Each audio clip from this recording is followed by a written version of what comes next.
I would not be surprised if Marcus starts lying about me, because that's usually what happens whenever he gets called out for something. The accusations begin in earnest. Sisters, I see my hater is still jealous that my life will always go to my design. And he will always be in that crack shack with his mom forever. So the incel fucking Christian, he came to Kane saying, pay me money that Eric owed me, or I'm gonna shit talk you, to my fucking imperators. Boy. Exactly as predicted. I've had two different people claim they gave those to Eric. So either everyone could be fucking lying, like I told them, if they each came to me with proof, I'd pay them. Here are the email correspondences where Marcus promises to settle the debt. We all know how he writes, so I'm going to have to pause a couple of times to correct it. Thank you. I also got that fool, Eric, to admit he gave you, I gave him, all these items and he didn't kill someone. I'm going to gather all the money and start sending. Much love and respect, brother. Be rest assured Eric is going to pay for his bullshit. You were legitimately wronged. Every time I make a sale big enough, I'm going to put it towards helping you. Yes, I got him to admit he might not have remembered all the lies he told about the items you provided him. He tried to lie and say you gave them as gifts and he didn't have to pay. But I know how he gets people indebted to him, so I knew it was BS. I hope the others get their money. I can't even imagine being Peter and being owed over $50K. I would have butchered Eric over that much money. Well, it wasn't $50K, it was $10K, but still, it's a lot of money. The incel fucking Christian, quote unquote, stated that I owed him more money, which is bullshit. I could give a fuck less what people think as far as Christian. He isn't owed a motherfucking thing. So let me make this shit known. If Eric owed you something, I don't owe you shit. First off, I give up any notion that I would be repaid a long time ago. I'm not attached to the debt. You offered to settle the debt, which surprised me.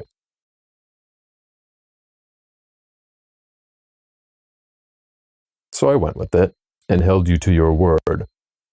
You're going to pay me back in installments, which is fine, but only ever sent the one payment. Second, when it comes to debt, when the president or the CEO of a company changes, the debt of the country or company is not discharged. The new leader inherits the debts of the predecessor. You enjoy the benefits of your new position, but also inherit its burdens. That goes with the territory. The main issue, however, is it's bad to break a promise, even more so as a leader. Boy, first off, no one in life owes you shit, and he's still pretending the world owes him something. Goods and services not reimbursed as promised. Does this not compute? He tried using the fact I was on disability when I couldn't fucking walk. He tried to demonize me with that as if it fucking proves something. All that shit did was discredit his stupid ass. I never said anything publicly about that, but I did talk to Kane about it privately. And there's a little more to that. It was originally a point which James brought up, which is a good point. So me losing my job? Don't think it's happening, buddy. Even if it did, I got set. Economy collapses. Oh shit, my money's no good. I'm still fucking set. You know, I'm fine. I'm not rich, but I'm fine. Your whole, you have to always find time, always to devote everything to the light and all that. Tell me something, Marcus. Did you even work a job? I don't remember you working a job. In fact, everybody I ever talked to said that you just collected disability. So I need to wonder, Mr. I always find time to do it. Did you actually even have half the fucking issues that the people you let them mock have? Granted, don't get me wrong. If you're sick and can't work, you're sick and can't work. But don't shit talk people who have that extra 8 to 12 hours that they have to go and do something and make money because they don't get a fucking handout like you do. Or I assume you do. Maybe I'm wrong. This fucking lazy incel with no job, seeing what he can get away with.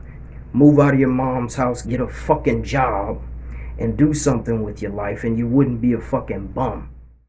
8 days before you started lying about me again, I made a little video titled Living the Upward Spiral, where I talk about how I moved up from one job to another, starting with a butcher shop. I literally made a whole video on this subject. As far as I'm concerned, he took money from a voodoo zan. Taking money from someone you call an enemy is a good way to get your wealth consciousness stolen. And as far as I'm concerned, it's not nearly enough. The debt is not settled, and you broke your word. And I know what you practice, because I'm a voodoo zan too. I don't advertise it because no one tradition is knit into my identity. While I do respect the cultures that produce these traditions, my ultimate concern is with the spirits rather than the humans. And he will always be in that crack shack with his mom forever. So the miserable life you fucking living with your fucking mom is due to your own actions. My mother was abusive, and when I moved out, I didn't speak to her for 12 years. And I don't live in a shack, I live in a rental. You've been crying and jacking off in your mom's house. The quality of your insult betrays the intellect of a prepubescent gamer. He came to Kane saying, pay me money that Eric owed me, or I'm gonna shit talk you, to my fucking imperators. Boy. Lies. I never said that. You tried to call me ghetto based on the way I talk. More lies. I never called you ghetto. He's tried to paint me as a fucking ghetto thug being subversively racist, using the same fucking tactics I get from white supremacists and shit. Since nobody else is willing to go on camera and say it, I guess I'll spell out what we all know. Marcus is a racist. It's plain as day to everyone who listens to what he says and reads what he posts. He is a racist with a victim complex, making claims of racism in topics where race is not being discussed and has no place in the subject matter. I think you can't keep my fucking dick out of your goddamn mouth because you like the taste of it. You gay? You spent over 6.5 years trying to troll me, boy. You need to go troll some fucking pussy.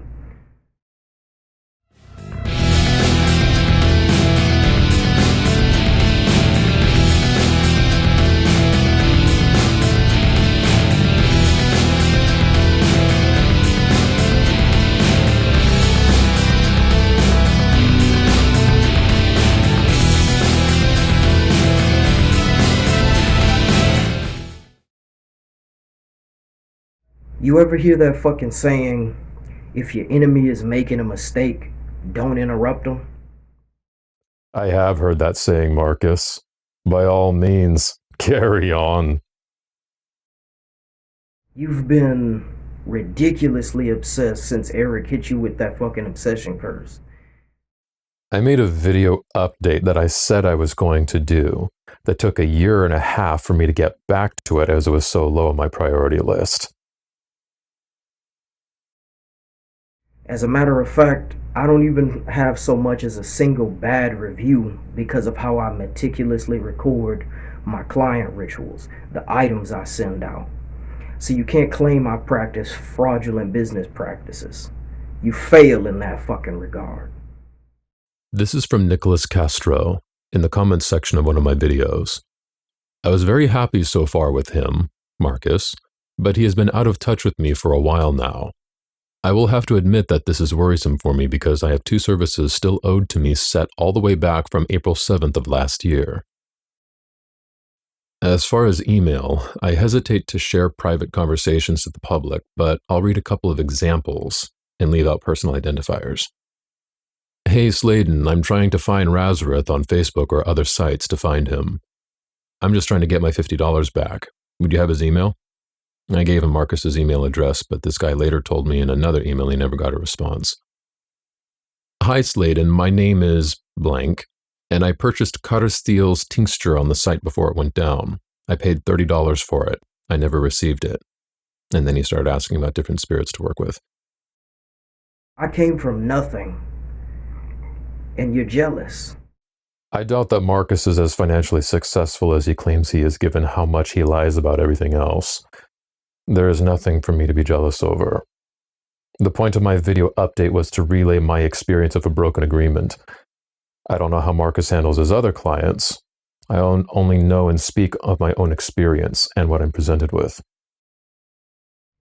You've got over 6.5 years worth of slander charges. We've collected literally 6 years worth of slander charges, and most sorcerers like Balja, others would have sent you the cease and desist papers already. But there's a reason I'm collecting all the evidence. You have this mistake of fucking thinking I'm like Eric, that I'm idle. You're about to find out why he was wrong and why he didn't choose to do it. What I've done is called journalism, not slander. Pressing a lawsuit for slander automatically puts you at a disadvantage, as the majority of what you say is either unprovable or provably false. So if you want to sue me, I'll simply countersue with actual evidence of your slander. Of course, you'll have to pay thousands of dollars in legal fees to get it all going. Plus, it's federal courts since the parties involved are out of state, meaning it takes years for them to even consider taking the case. And in the end, they'll more than likely throw it out just because this doesn't warrant their level of attention. You're trying to bully me with legal threats. That's just not going to work. I was raised by a lawyer. Why do you think my videos have a courtroom-style presentation? Fake-ass death threats you're too bitch-made to ever act on. Lies. I have never sent anyone death threats. People have sent recordings to me of you saying stupid shit. I want to burn Mary Ryan Temple to the ground. This does sound like something I'd say. You lost 2/3 of your Facebook subscriber base within 3 months of when I started publishing my videos. Now I'm just commenting on things I see. I talk with a number of Cabal disciples. Few take the teaching seriously. When I realized that, I lost the motive to burn down the Cabal. Now I just help those who need pointers on magic in general if I have time. Then you bitch to Cain about your life living with your mother, claiming you'd be able to do so much more if people didn't keep putting baneful magic on you and shit. More lies. You just make it up as you go, don't you? You harassed everyone who is achieving their ascent with Mea Jedi. As a matter of fact, when they even spoke about practicing it on YouTube, such as VK Johannem and Michael Hyson, you harassed them immediately. You mean my response video to all three of you, when you guys kept quoting me as saying the exact opposite of what I said? Stop playing the victim. It's a bad look. Christian, you will never get your fucking closure with him through me.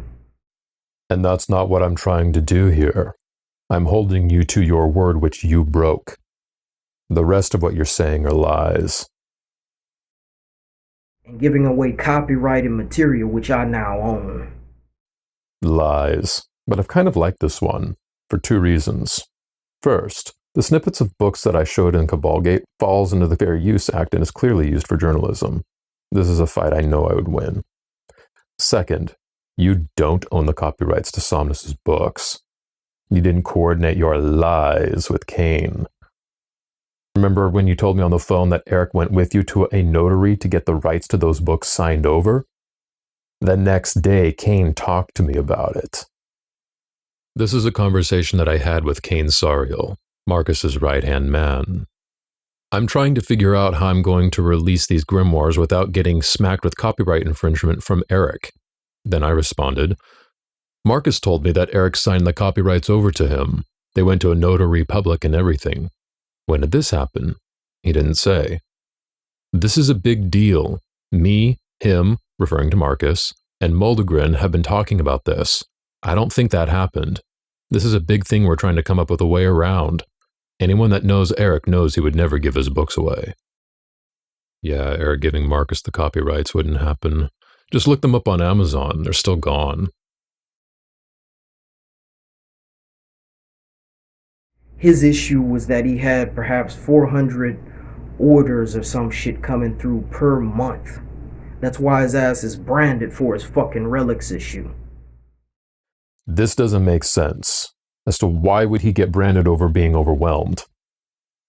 And no, you're straight up lying about those numbers. 400 a month, bullshit. He never got close to that kind of volume. Otherwise, he wouldn't have been working at a diner to make ends meet. His graphic design company was a failure, so he was working food service. Maybe he still is. Nah, Eric's problem was that he was lazy about filling the orders. He would list relics, most of which were on the private forum only for disciples, that were brand new and supposedly already made. But they didn't exist, and he wouldn't ship them. It was pure fraud. As for Christian and the others, they kept ordering from him after they fucking got kicked out, knowing he wouldn't fulfill that shit. Another lie. A big one, too. We issued PayPal chargebacks, not ordered more, something Marcus is very well aware of. Eric was sweating bullets on whether he would be able to pay for rent in that crappy little apartment that he and Somnus were living in at that time because of these chargebacks. I couldn't imagine living in my mama's house and crying years over another man. That's fucking pathetic. You're so disconnected from reality. I remember Eric mentioned that you were on medication for some mental problems. Maybe this has something to do with the compulsive lying, the reorganization of timelines, the skewing and complete reversal of events, the provable lies that you flat ignore. At this point, I have to ask myself, am I arguing with a madman?